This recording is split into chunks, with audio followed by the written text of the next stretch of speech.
Welcome, everybody, to Velocity Work Live. This is the first episode of hopefully many.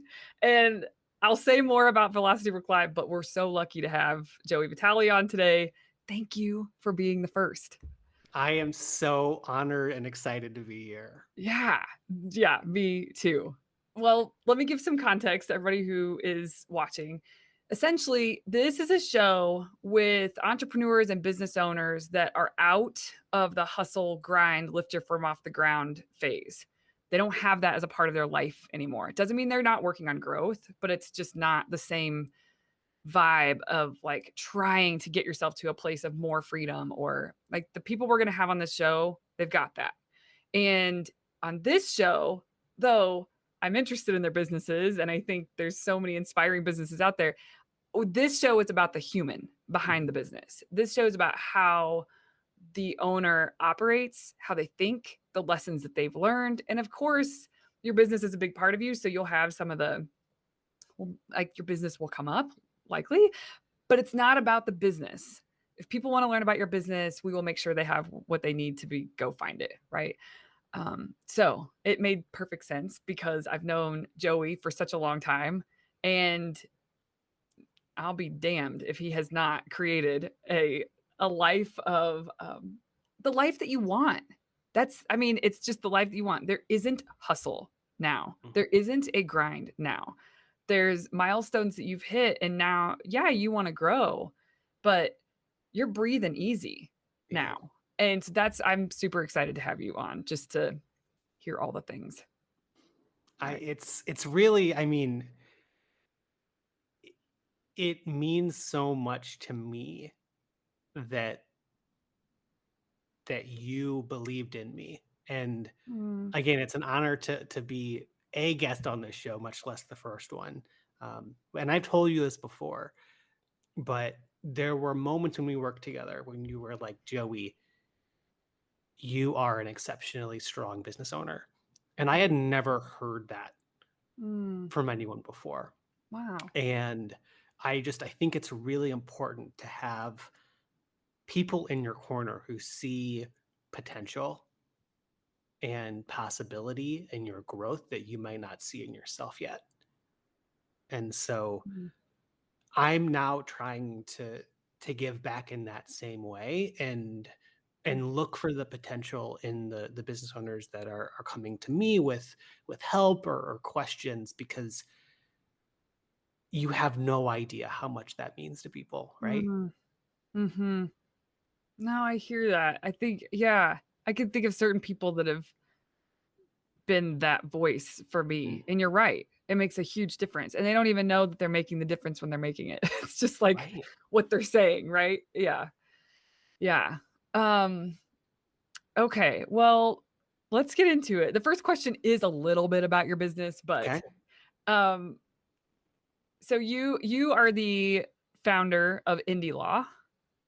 You are also the founder of Joey Vitale, which does more of coaching, training kind of stuff, correct? Yeah. And so there's sort of two arms of your business. Just out of curiosity, is it under an umbrella or it's two totally separate entities? Really, really good question. So the short version of the story is that they are totally separate with no umbrella over it. A lesson and quick tip to any other lawyers out there who are thinking about doing things like coaching, consulting, creating courses. Most, if not all, states will want you to have a separate business entity so that customers that you have for those types of things aren't considered clients of your law firm. So for that reason, we do have totally separate businesses that very much complement one another, but are run separately. And even though we have a combined team that fulfills on both, we learned and take very seriously that the law firm is separate than the other stuff that I do. Okay. Well, good. Well, so now the question I wanted to open with is, and whatever comes to your mind is fine. Okay. How did you lift your business off the ground? Without Ooh. question, that's the hardest part, I think, as, with an owner, and many people watching this are beyond that, many people are in the middle of it, but it would just be good to hear, like, what comes to mind when I ask you, "How did you lift this off the ground?" And when you say lifting it off the ground, you mean like creating the business? Yeah, like, you went from 0 Yeah. to 1 or to something, right? Like, you had to. It's a good question because it was not really even by design. Yeah. I never thought in law school that I would one day have my own business. Um, and after spending 2 years at a pretty great law firm with a really good culture, um, I just really felt like I was a bad fit and wasn't a good lawyer in general because it was mostly courtroom work. I don't like being in court or in depositions and being super one-sided. So I left that firm looking for another law firm to work for. Couldn't find a job when I moved from St. Louis to Chicago, and Mhm, then got mentored by a really great startup lawyer mm, who did business slash startup law. And working with her really gave me the confidence to go out on my own. mm, And I think it became more of an exciting thing, and this sounds kind of silly. Once I found a group of people that I wanted to serve and felt comfortable serving, then it got really exciting because at my old law firm, I was used to defending like huge hospitals. And mm, as as an attorney and you're thinking about the risks of doing things wrong or are they going to like me or not, like that seemed super intimidating. Then I started working with these really cool tech startups and I was like, I don't really know exactly what they're doing. And then when I about this time that I started building out my own firm, I was recommended uh, to uh, to join all of these Facebook groups that mm. were all around Etsy store owners. And my first real niche was all grandmas on Etsy, which was like What? the most like loving group of people I could have imagined working with. So they were totally cool with me not wearing a suit. I was told by several people that I reminded them of like their son or their nephew who like would just come over and fix the printer. And that was kind of the vibe that I wanted of like I'm just kind of like your friendly neighborhood lawyer who's approachable kind of Mm, a feel. mhm, And I'm super, super grateful to that community for just being super, super easy for me to lift off from. And then mm, from that, I got to know other types of entrepreneurs, creatives, and slowly started to build confidence back as a lawyer and a law firm owner to a point mhm, where now I'm confidently serving and counseling more established businesses, um, creatives, designers, business coaches, course creators, things like that. mhm. Yeah. Well, I'm one of your clients, so that's I'm in that pool. Okay, a couple other questions. I did not know that about the you said grandmas on Yeah. Etsy. What? I feel like I was towards the beginning of your business, not at the beginning. I don't think I knew that. That's Yeah. funny. Yeah. So I met a really great business coach who, when we first started working together, I told her this idea of what I was working on and the type of brand that I wanted my firm to be like and be informal and things like this. And And she was like, "I know this is gonna sound crazy, but would you at all be interested in working with, like, old ladies who are selling stuff on Etsy?" And I was like, "That sounds amazing." Yeah. And she was like, "Okay, because there are hundreds of Facebook groups Huh. with thousands of these people who need help, Wow. and you would be a really great fit to, like, come in and, like, lead quick My legal gosh. trainings." And What so a niche. I've learned that when people say, like, the riches are in the niches, it is one of the fastest ways to grow a business, and you don't necessarily need to stay with that niche, but if you're wanting to grow quickly, and I didn't do this on purpose, but it was really, really smart looking back that we Mm. we went super specific with a niche, and we ended up having things like blog posts go viral in these different Facebook groups, Mhm. because what we were writing was so specific to the legal needs Mhm. of Etsy store owners. Mhm. So great.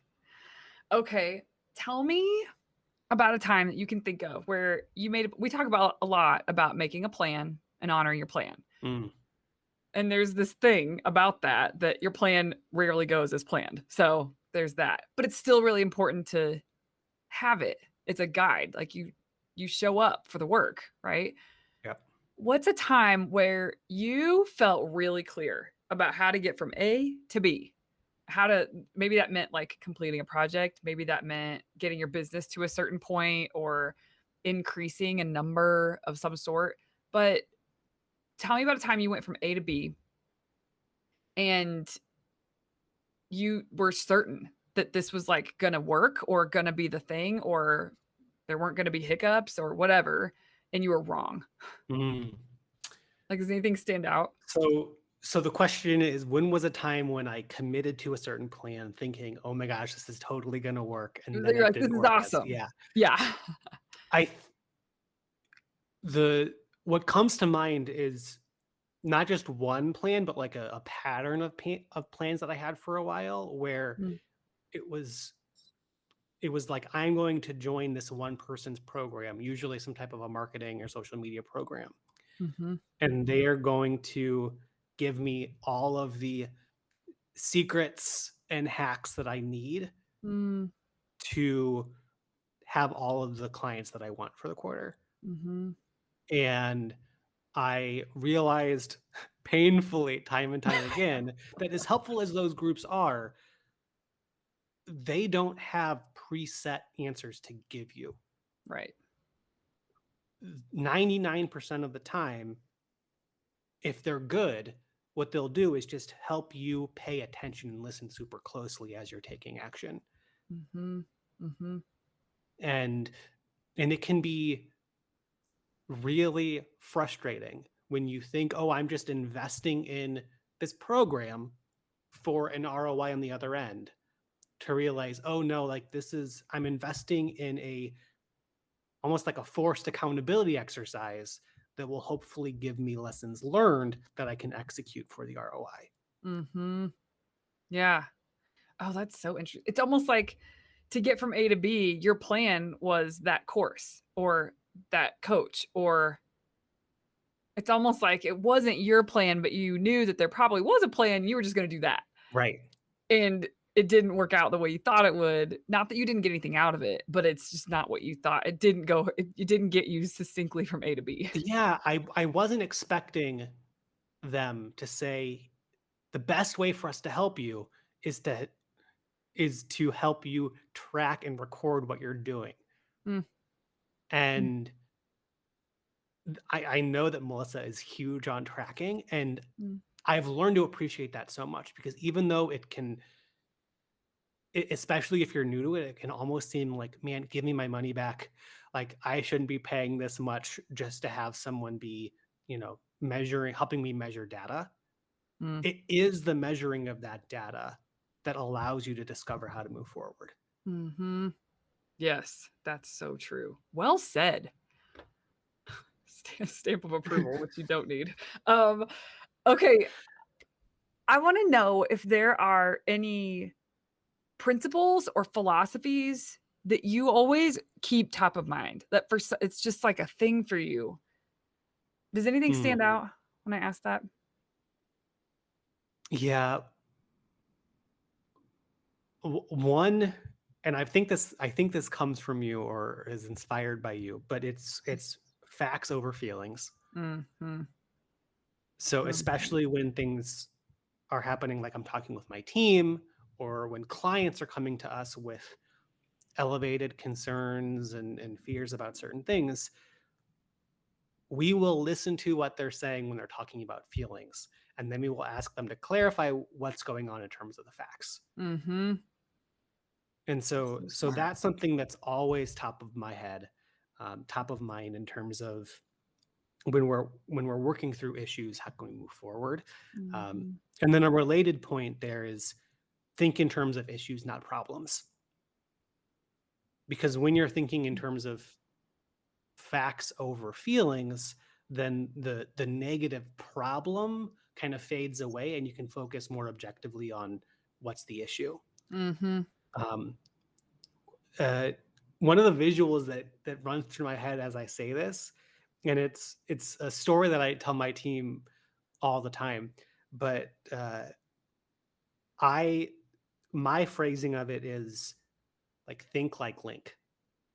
So Link is a video game character from the Zelda games.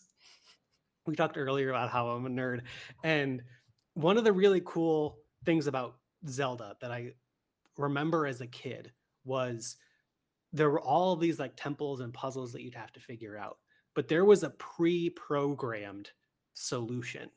Like the game was rigged for you to beat the temple or be the bad guy or whatever it is. Mhm. And there's this scientific uh, thing called like the Tetris Effect, where if you play Tetris for like hours Mhm.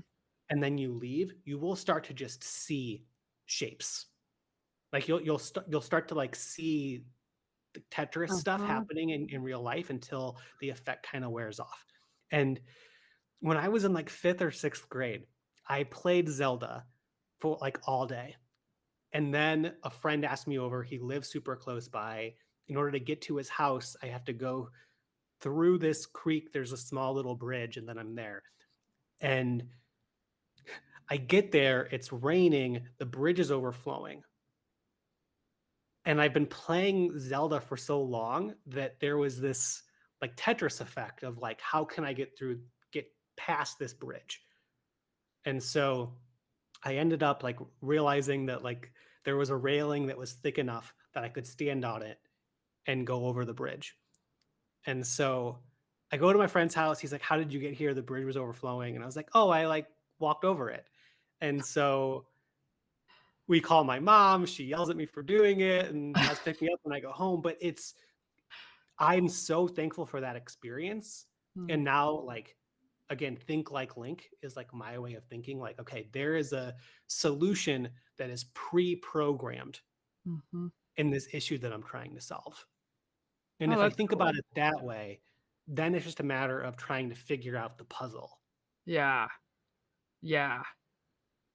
Definitely. I love that, the puzzle. That's if we looked at problems as puzzles instead Mm, of problems, your world opens up. yeah. It's like, "Oh, there's a piece over here. Oh, let's just move this," or yeah, it's just a really healthy way to think about it, productive way to think about it.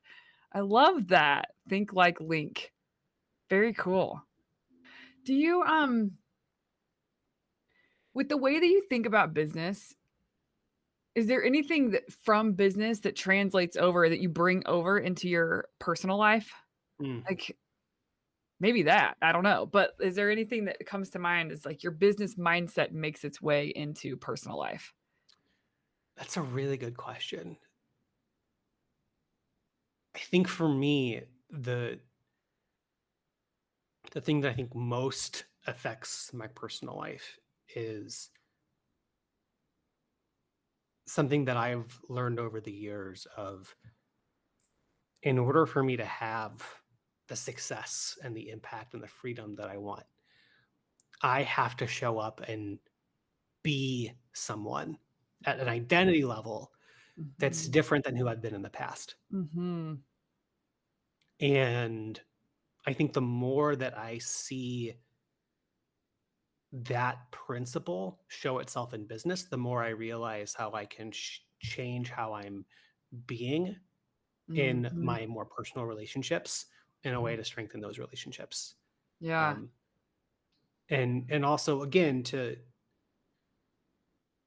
as much as possible keep in mind facts, not feelings. Mhm. Um, for a while, I was giving this talk, and I would start with this story of uh, how e- every morning I do a series of things, and I wake up before my wife Kat does. And one of the things that I do is I feed the dog. And one morning, I was a little bit behind, and she came in and she asked me, "Joey, have you fed the dog yet?" And I was really frustrated. I was behind and I kind of lashed out. And I was like, "I've done so much this morning. Like, I'm sorry I didn't get to it." And she was like, "No, I wasn't asking in a judgy way. I just wanted to know if you fed him or not." Yeah. And I think that um, the where I'm going with that is that I'm working more and more on assuming less and reading less into Mhm. how people are acting and what people are saying, and just taking what I'm perceiving at face value. Because Yeah. I've gotten rid of a lot of stress by just not reading into things anymore. Mhm. Yeah. That's so good. I identify with what you're saying, like, in terms of I've been on a journey with how to balance that with team. Mm, Because at home, I will it is important to, like, not make assumptions or just ask, right? yeah, But at work, there it's almost like I wanna be a little tighter, and I don't want to I wanna be I'm nice. So it's not that I'm not nice, but I don't want to just open up conversation to make sure that maybe I was picking up on something, and it's almost like we're here to do a job, and I'm not gonna ask about your emotional state. Like, I wanna know if I want people to feel comfortable enough to let me know if they're having a hard day or if they need some help or if they need whatever. But there is this line where sometimes you feel like you're picking up something, and I walk it because I'm watching myself do it and get better and better over time at, "Do I need to speak up and say something here about the vibe?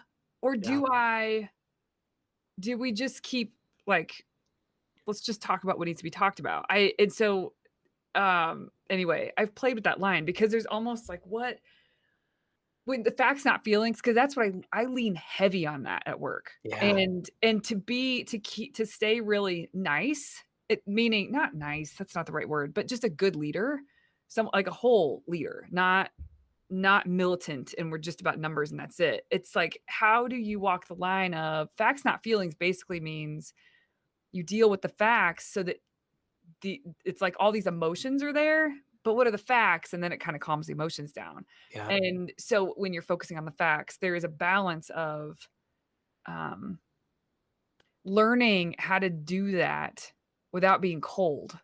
I don't yeah, ever mean to be cold, but learning how to do that and hold that line, like for real, without being cold. And so I've watched yeah, myself work with this, and it feels like that's a little bit of kind of what you're hitting. yeah, yeah. And it reminds me of a couple years ago when we started hiring more VAs overseas. There was one instance in particular where someone on my team reached out to me and was like, "Joey, it's not a huge deal, but I just really feel like this person is not enjoying working with us." They were in the Philippines and they were speaking in a very direct way, okay, on calls, in Slack, or ever. And we figured out that they they just speak and write in a way that is more factual. Mm, Like they don't have I don't think the uh for me, and I'm getting better at this, of I want people to like me. I want to stand in grace with everybody. And I infuse a lot of feelings into stuff that I say. mhm, And because and I think I've been very uh I've been trained to kind of keep that tone when I'm writing to certain people so that they know that I'm not upset or whatever it is. And once we clarified that this was almost like a cultural difference, mhm, I then flipped it around and was like, "You guys, we can learn something from mhm, this."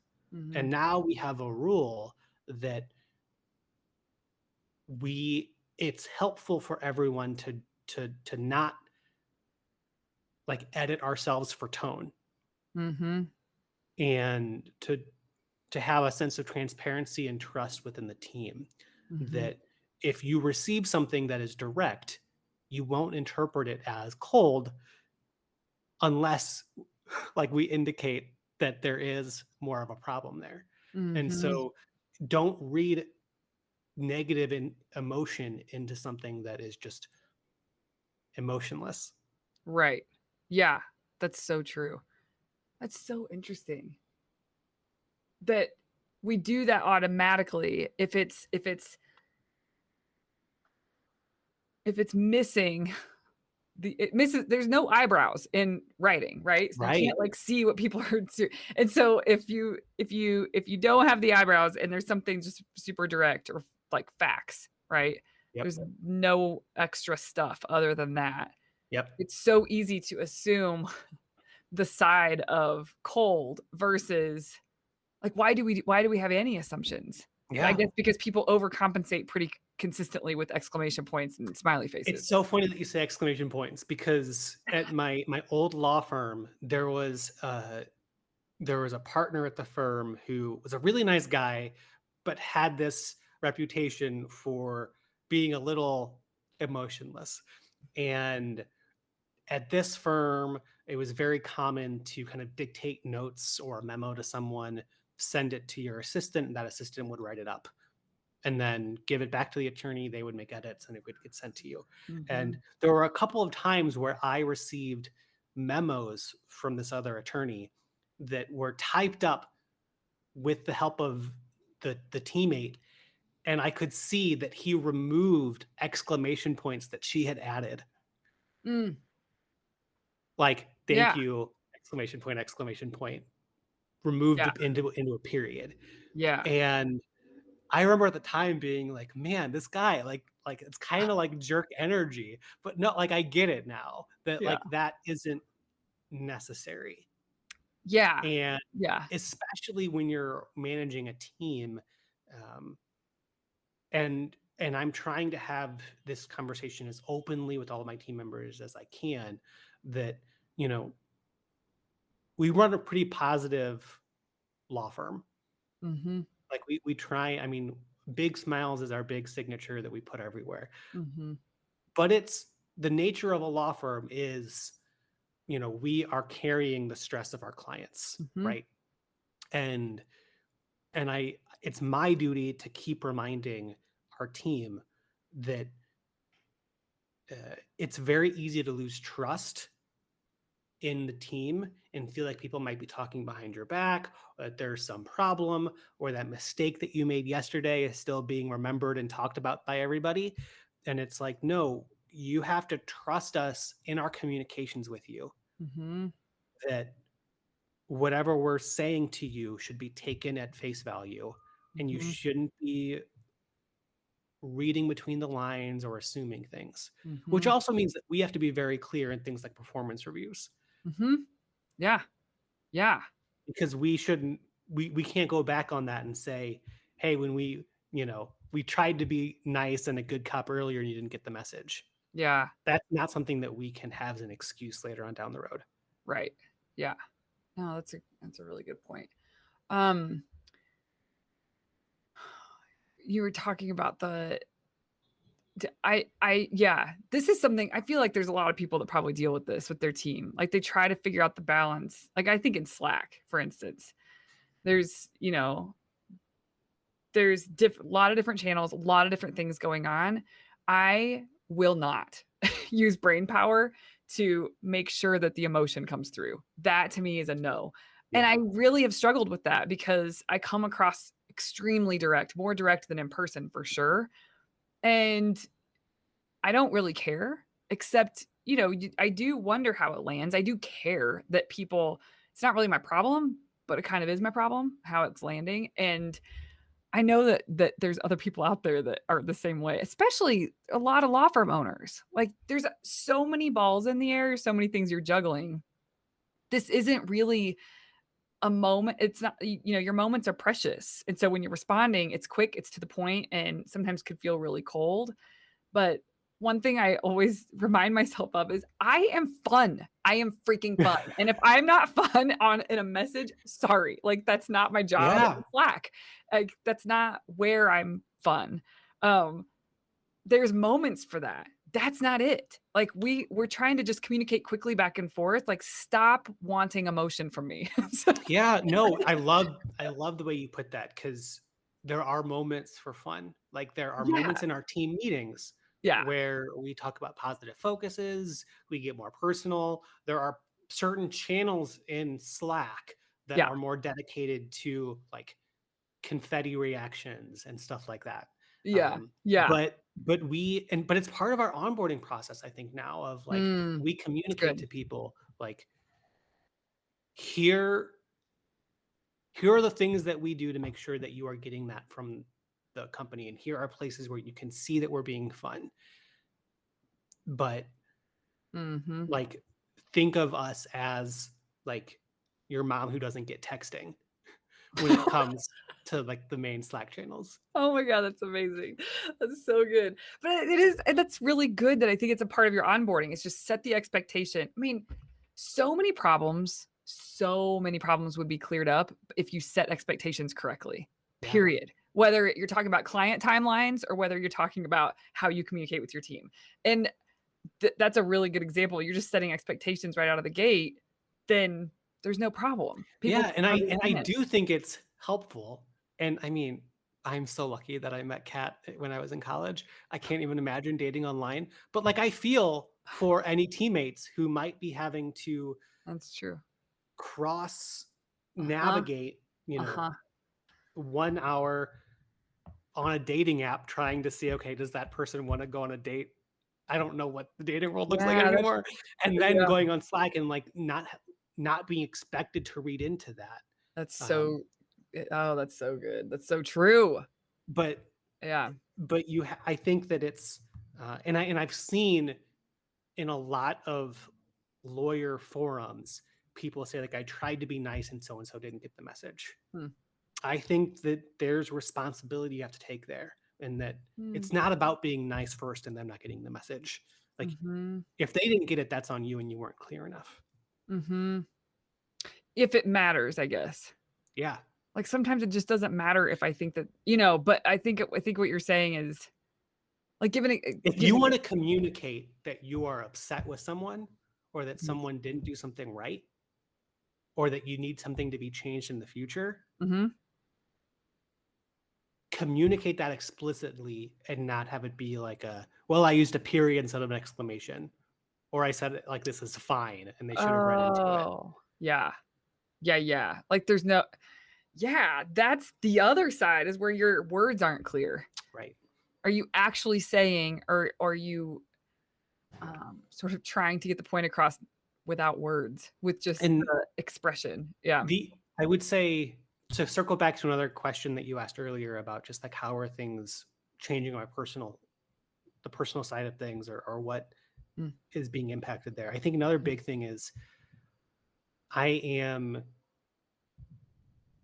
asking a lot more follow-up questions in general, mm, mhm, and asking for specificity before I jump in with my own conclusions and opinions. mhm, And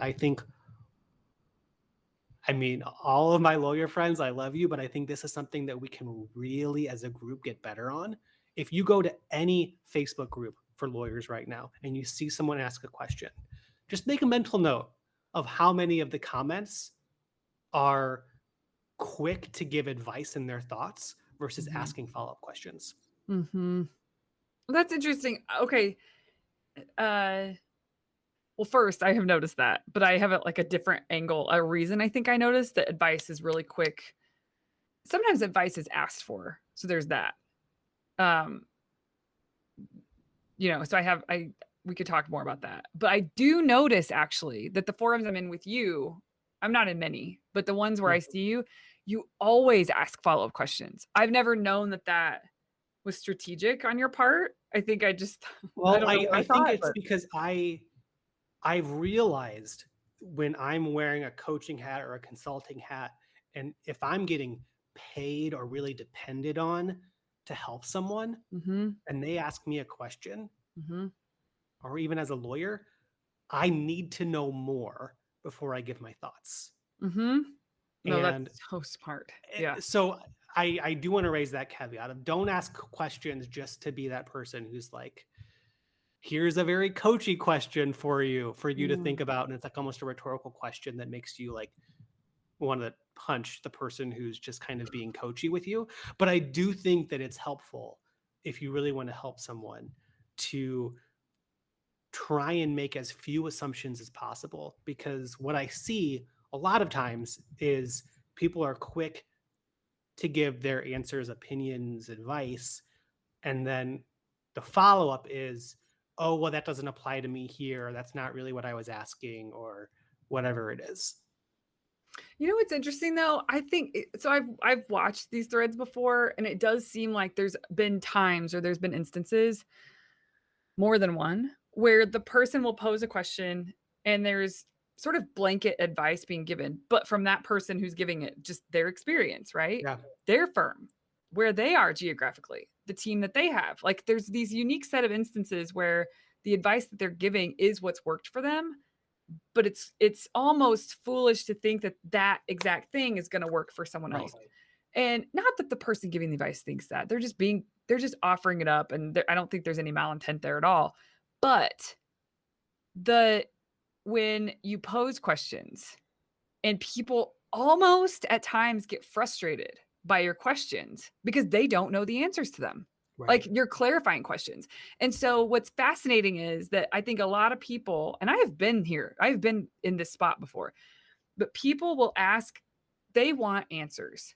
It's and the hard work of digging to figure out what's right for you, like what's the right answer for you is it's not rocket science, but it's not easy. It's super simple, Yeah. but it's not easy.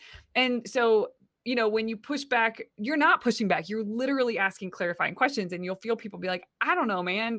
That there's something that comes across where it's hard for them to answer. Yeah. Then what they're looking for is what's in those comments where people are just, you know, blurting out advice coming from a good place, but how do you know that it's the right thing for that person? And this person is even having a hard time clarifying the questions to be able to get tailored advice. Yeah. And Well, and to that's take this a step further in this context too, the other thing that I always couple with the listening and the asking is grounding the next step in action. what does that mean? So back into this, Facebook group example, and you might have seen me do this before, but sometimes instead of me asking a question, I'll just say, "Hey, Melissa, you got 10 great answers to your question. Mm. What are you going to do moving forward? Oh, that's Like, good. which one I of haven't these are seen you that. going to pick and decide Mhm. and move forward with?" And usually what I get is like winky face, like these are all great things. I'm going to sit with it and see what I'm going to do moving forward. And that's the other big thing is I have really decreased the amount of time that it takes for me to make a decision. Mhm. And I think so many business owners think that the smartest thing that they can do is think deeply about big problems. I mean, it may be. It depends, right? Maybe, but you've got to put on your calendar when you're going to make the decision by. And Yeah. usually the decision can happen pretty quickly. Yes, that's 100% true. Yes. That's what people say, "It took me a month to make the decision." No, it actually took you about less than a minute. You just took a bunch of time before that minute. Yeah. And people think that they need a bunch of time, and really, that typically is not the truth. Yeah. So, yeah, I totally agree with you there. Yeah. Um, okay. I have more questions. Is that Okay. fine with you? Yeah. Um, Another question is, are there okay, so now that you've gotten to the place you've gotten, which let's chat about that for a second. So right now you do about 5 hours a month of client work, and that's Yeah. it. That's what you're down to with that. You your days are pretty, um, not flexible, and I'm gonna use words, you correct me because I don't want them to be insulting. Okay. I think this is amazing. Um, Light. Your days are pretty light, lighter than they used to be. Yeah. And I think that's a good thing. I don't mean that as an insult. That's what I mean, if we're all being honest, that would be fantastic, right? So what is you've gotten to this place of more freedom, more space. What is something that when you had envisioned you're building this business, you wanted to get yourself to a certain place, you've gotten yourself to this certain place. What's different than you thought it would be? Mm. Um, okay. What I'm going to say might take some unpacking. Mm, Business feels less fulfilling than mm, it used to, mm, and that's not a bad thing. Like, mhm. my business, I'm learning, does not exist to keep me from being bored. Yeah, yeah. I feel like everybody should hear that again. I wish if we had like a rewind, and then you'd say it again. I think that it's, you know, I have a lot of people in my life who work hard, who are great mentors and inspirations, and I've learned to kind of unpack what it is in certain people and see certain things that I do want to take with me and move forward with, and certain things that I just want to be mindful of. Mhm. And uh, my dad comes to mind. My dad's one of the best Mm, people you'll ever meet. The guy cannot take a vacation and sit on a beach for 5 seconds without getting antsy. mhm, And I th- I think that a lot of lawyers have a similar type of glorification of the hustle, mm, where if we just do nothing for 10 minutes, we feel like we're wasting time mhm, or we're not doing enough. And I mean, that doesn't mean that my dad would like rush to like make phone calls. He would be like, "Hey kids, like let's do something." He mm, just didn't like being like idle. mhm. And now he's technically retired and we're seeing that like not play out well at all. And I think that I saw that at young enough of an age where I was like, I want to be able to get to a point where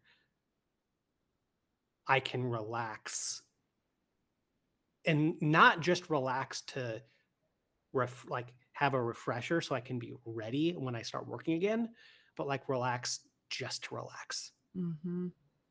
Yeah. And I think that there's there's a lot of just focus on, and I forgot what the question was that you even asked me at the beginning, but I've learned to try and find examples of people who are using their free time or able to enjoy their free time Mhm, in a way that just seems super refreshing to me, and trying to take and borrow some of that lifestyle, mhm, because I I think that it's, and you and I have talked about this before, it's very easy to build a business and a vision just because you see other people doing it.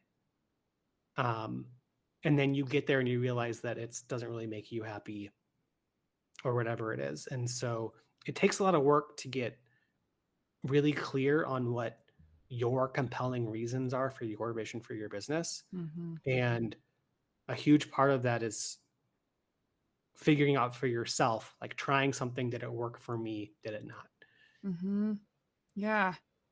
That it's funny when people start to well, what's funny is that we work, we work, we work. We, like, lift a business off the ground, and that is going to be chaotic. That's what I meant at the top of the show when I said this is for the show is to interview people who are beyond the hustle and the grind, Mm, because I think that there is that when you're lifting anything off of the ground.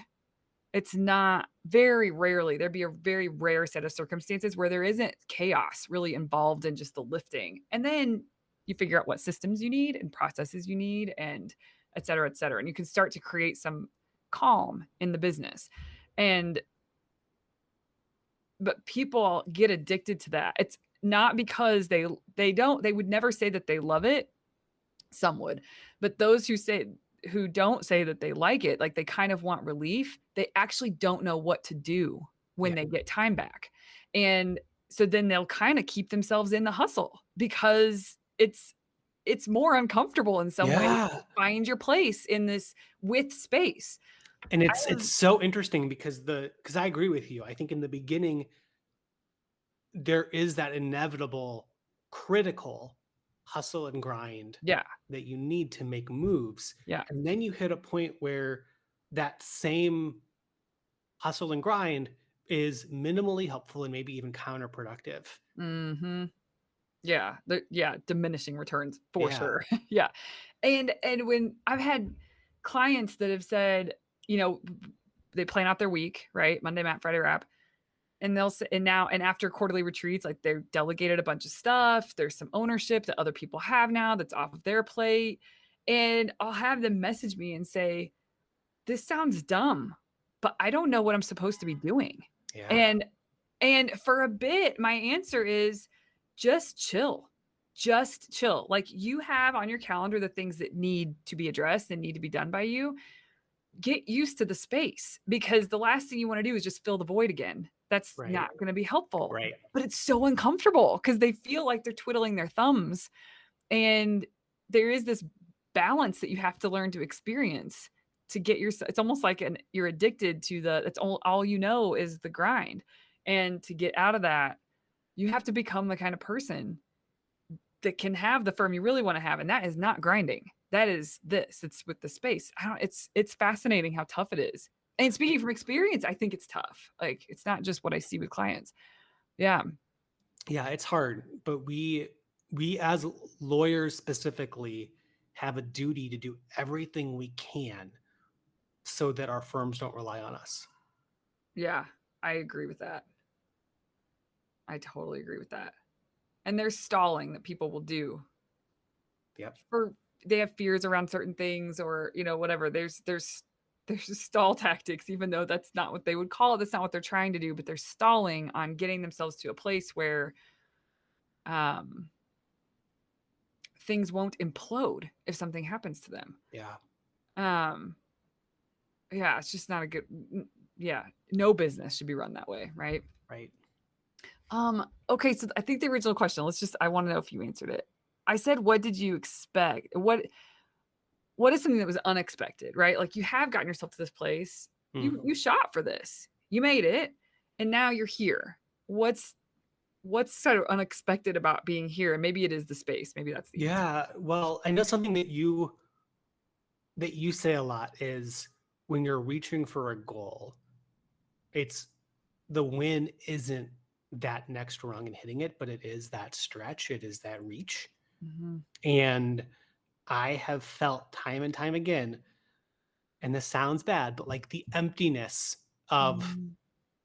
hitting a goal and expecting to just be happy because you hit the goal that you set. Mhm. Like yes, you should celebrate, that's all great, but the win is the stretch and saying, "No, we're Mhm. going to reach for that." Yeah. And I think that, I've worked with Melissa for what has it been like 4 years now? And Mm. Melissa's helped me Mhm. identify pretty big goals in our business. And for years, it was stressful and kind of frustrating because it felt like we were consistently falling short of these big goals that we had for Mhm. ourselves. And this next quarter is probably going to be the and this current quarter is the quarter that I think we've for the first time ever like hit. Mm. We've always gotten close or been surprised by what has happened in the past. I think this is going to be the first quarter where like we cross the finish line. Mhm. And I think it took us to have an experience like this to say, okay, as great as it was to finally have a win in the books where we set a big goal and we hit it, Mhm. we would actually pick the instances where we identified a really strong, clear, big goal that was a reach and we didn't quite hit it, Mhm. but we really pushed ourselves while to strive for it. Mm.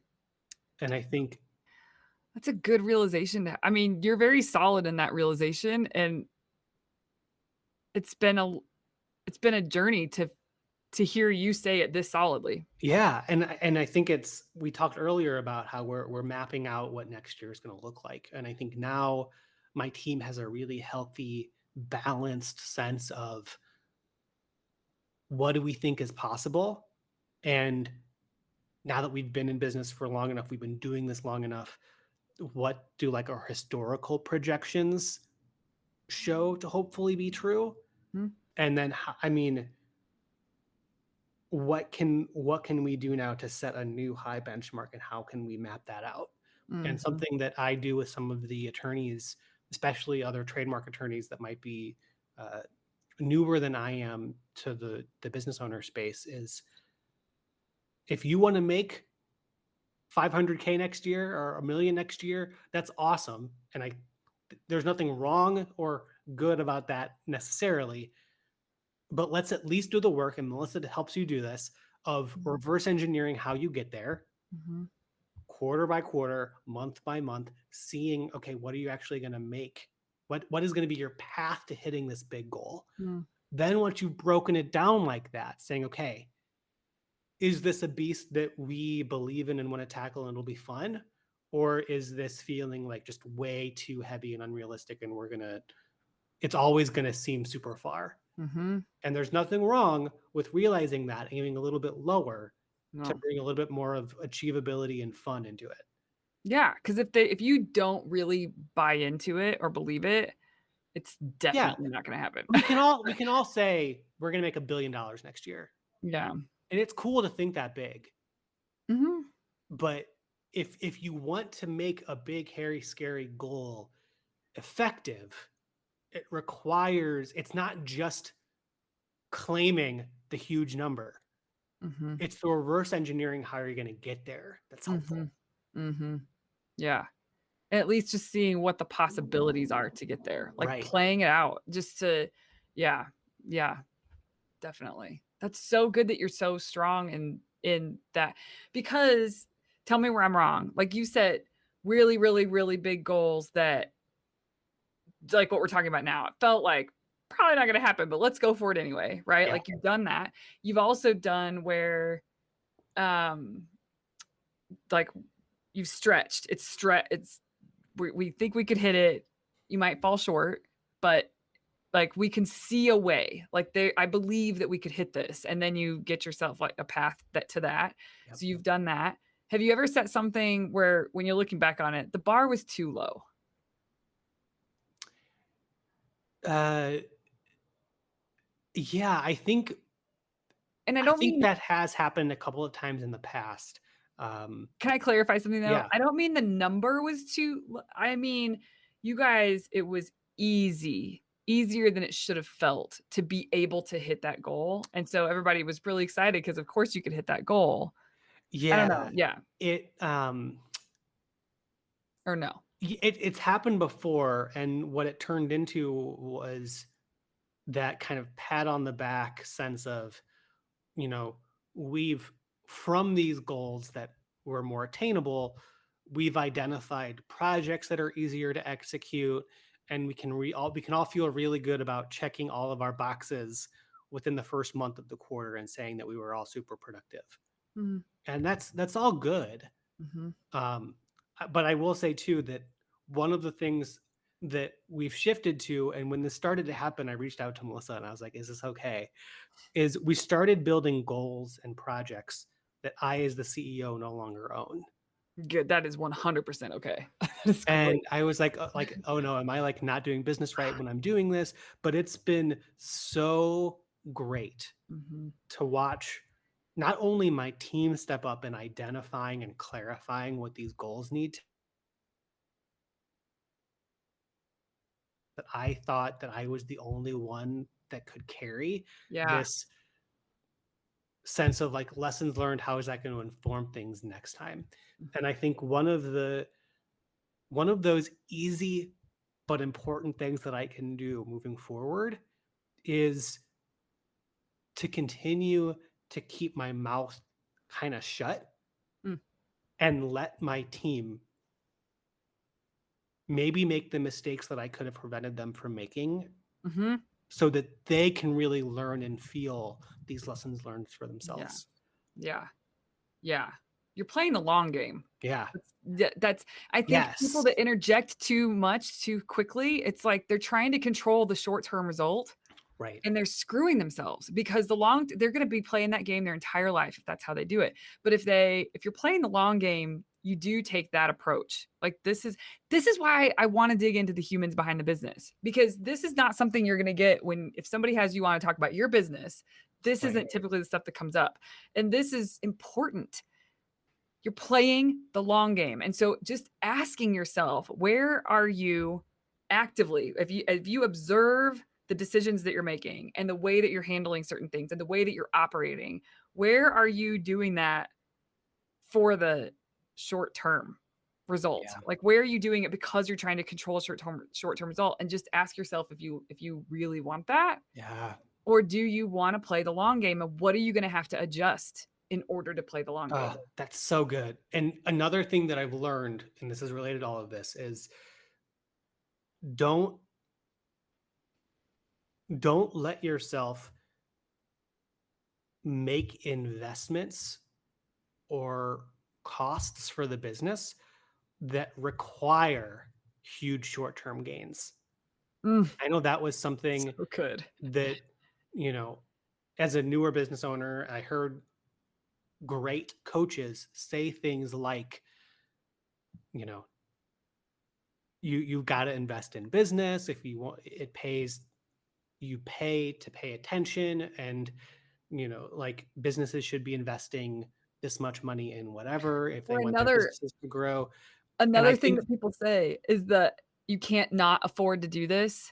That bothers me because it's like, actually, yes, I can. Like, yeah, yeah, I could not do this and I would be okay. Like, let's be clear. right. And I think the from the coaches that I've learned to really respect and see the truth in what they're saying, I've learned that I tend to be a pretty uh, literal interpreter of some of these sayings. Uh-huh. Because if you know that something is going to help you in the long run, or that some, I mean, for a while, as an example, when I first started, there was this program that was about $3,000 $4,000 that would show me how to run online courses. And I was like, okay, great. If I launch a course and have enough sales to make up for this, like that's an ROI for the quarter. And initially, I had a lot of pressure on myself to make enough sales in my first launch for like the investment to be worth it. And Mhm. I felt really bad the first time I launched my course when I got nowhere near what the cost of that Mhm. investment was. And I felt awful the second time I launched it and got even fewer results. Yeah. But now Yeah. that I've been launching a course through that model for over 8 quarters, Mhm. I've more than made a return on it. Yeah. And so I think that you need to be mindful of what's the ROI, how long term is that ROI? And who's And to say? That's a hard question to answer, I it's a think. it's a hard one to say, but I think that for that reason, I don't recommend that a lot of business owners jump into Facebook ads Right. because, or at least jump into high budget Facebook ads right away, Mhm. just because you're hoping that you get an ROI quickly when Yep. you're going to be learning a lot and it could take a while. Yeah. I love the word you used was pressure. I can't remember how you phrased it just a minute ago, but basically investments for a short-term return will usually suffocate you. It just puts too much pressure if you need something short-term out of the investment. Not every time. Uh I'm sure there's exceptions to this. I can't think of one right now, but I'm sure that there is. But that is not wise. That is not Yeah. like you're putting too much pressure and you're not being realistic and there's a really good chance you're going to be extremely disappointed. And instead of could you enter the investment with I think this is a good knowledge set or whatever you're paying for, I think that if I'm playing the long game, this is wise. This is like, so Yeah. yeah, let's do this. Not, I'm going to spend this because I need it back in 3 months or 4 Yeah. months. I think said another way, if your plan for hitting your big goal requires you to make huge risks, Hmm. then I think it's worth reconsidering what the goal is. Yes. Yeah. If you think that you have to join a 50K mastermind Hmm. to make 100K, which would like 10x where you are now, maybe now is not the right time to make that jump. Yeah. Yeah. So true. But marketing will get you if you're not, and I'm a fan of marketing, but there's certain people that they use scarcity to an extreme when they're selling, and it just turns me off. Like, I don't necessarily have negative or bad thoughts about the company or the Yeah. person, but it's not for me, period. Because it's just I don't buy into it. I don't need I have every like, in each of you listening, you have everything you need to take the next step. You have Yeah. everything you need to get yourself to the next phase or next level, and yeah, If no I one's if gonna I save can you. if I can inject a little marketing lesson learned here. Mm, When we are running campaigns on things and we're thinking about what you might label as like scarcity tactics or scarcity touch points, we are intentionally putting those as best as we can mhm, after some type of an agreement or a commitment or a belief that we're seeing from that lead mm, that they are so far getting a heck yes mhm. of I know this is going to help me. Yeah, And that's so fair. if you as as a consumer of Uh-huh, other people's marketing, if if you feel like you're learning about some type of an offer and you're like, "Oh my gosh, this is exactly what's going to help me," uh-huh.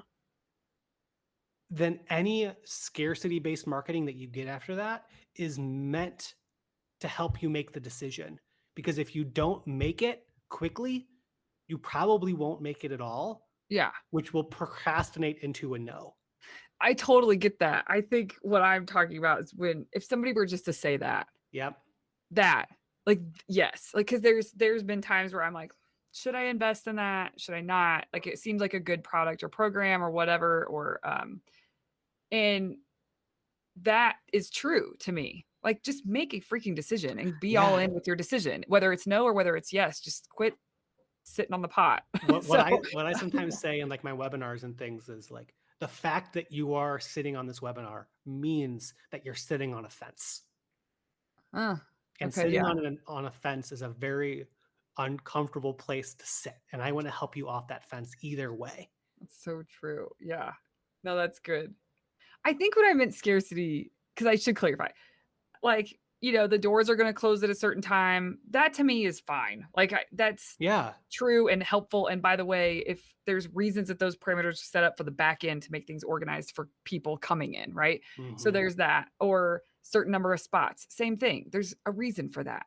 Um, but the things that it's like, can you not or you can't afford not to do this, that bothers me. Like, how do you know? You have no you don't know anything about me. Is that so that bothers me, Yes. and then also, people will say I was with a friend that was shopping, and she was gonna buy this, like, expensive coat, and she couldn't decide, and then she was finally like, I'm just I don't know," and the tactics that were used turned her off. The Yeah. tactics that were used were, "Well, this might not be here next week." Instead of they could have said, "That looks amazing on you. Yes, you need to buy that." She would have Yes. bought it. So Yes. So,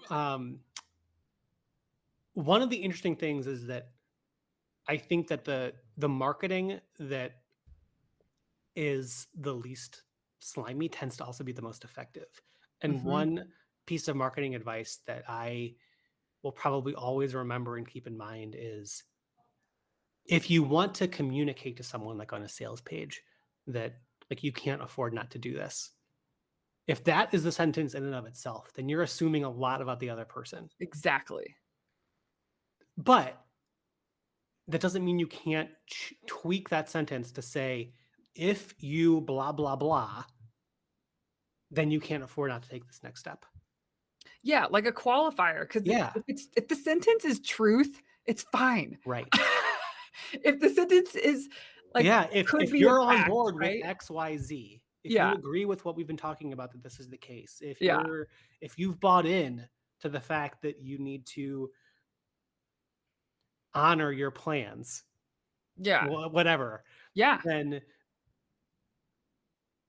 then this is the fastest way for you to yep. get there. Yes, I okay, we're on the same page with that, I totally Totally. agree with that. Yeah. Yes. So good. Okay, I have one more thing I wanna dig in with you on. So lately, there's been more conversation in my household and on the podcast and whatever, because of a documentary Mm, about the we things. And you and I have talked about the we things before. Like I bring them up sometimes in retreats. It depends on the situation. But um, for everybody listening, there's a documentary. Everybody and their mother should go watch. Never Give In, about Sir Alex Ferguson. It's such a good documentary. and you can find it where? Oh, okay, good point. So it's on Paramount Plus only, I think, Mm, which you can get a free week of if you have Amazon Prime. They like give you a free week. okay. Anyway, that's the only place you can get it. I've tried other places. Um, and he doesn't talk specifically about the we things, but uh, my husband identifies with that term because of a coaching and Sir Alex Ferguson sort of indirectly talks about the tiny things that matter the most when you're coaching. So the we things, if I could sum it up here, are all the things that almost seem irrelevant to what you're actually going after. So, Mm, if you have business goals or if you have really big personal goals, there is the direct action that you have to take to get there. But there's all these tiny things in your world that if they aren't attended to or paid attention to or done, then it takes away from what you're able to give to the big thing. yeah. Right? So this can be anything and it's probably different things for different people, but I almost think about it as what's helpful to keep your foundation really solid as Mm, you go big for something. yeah. So what comes to mind for you is like the wee things that naturally you mind the wee things. Like what comes to mind for you? So, 2 things come to mind in particular. Okay. One is this idea of, like, daily measurements, Hmm. um, in, like, whatever it is. Like, Mhm. um, right now I'm in, like, a 90 plus day fitness program, and Mhm. the main, like, domino thing is, like, weigh yourself on a scale same time every day.